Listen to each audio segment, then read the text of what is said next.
Nearly 200 troops returned to Fort Hood, Texas today, 1 week after leaving Iraq, where the unit had been deployed since February. Many more American troops remain on duty around the world this holiday, far from home, but far from forgotten. Here's Tracy Smith.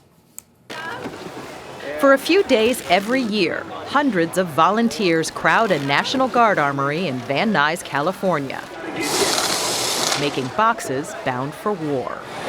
They're packed with little bits of home, things that can make life in the combat zone easier, or at least bearable. The name on the side says it all. Hi. Carolyn Blashek founded Operation Gratitude 8 years ago.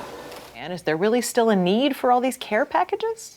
There are still hundreds of thousands of troops who are away from home, away from their loved ones, at all times of the year, but especially now during the holidays, and they deserve to be remembered. You might expect this from a veteran or Army wife, but Blashek is neither.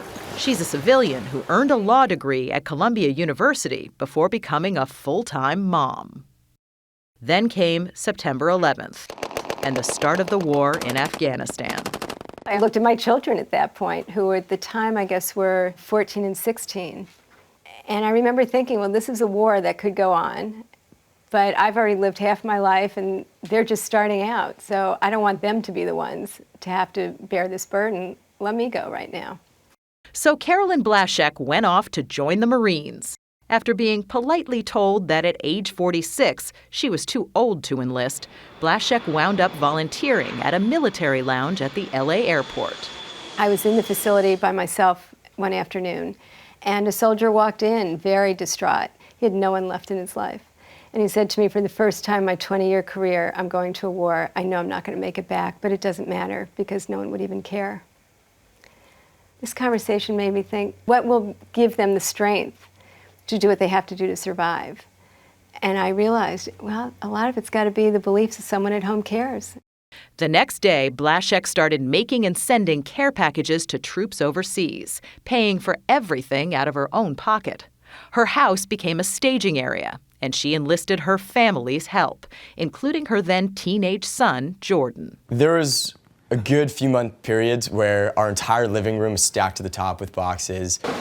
She now has corporate partners who donate goods by the truckload and a battalion of volunteers to help out. Her operation is big, but not impersonal. Every box goes out with a handwritten note of thanks addressed to an individual soldier, sailor, or Marine, wherever they might be. This mom, who was bent on keeping her children out of harm's way, also wound up inspiring both to serve. Her daughter is now a social worker. Her son, Jordan, got accepted to medical school. But 2 years ago, at Christmas, he told his parents something they never expected to hear.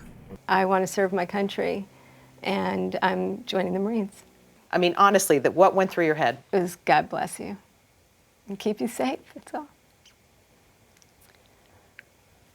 First Lieutenant Jordan Blashek deployed to the Middle East last month.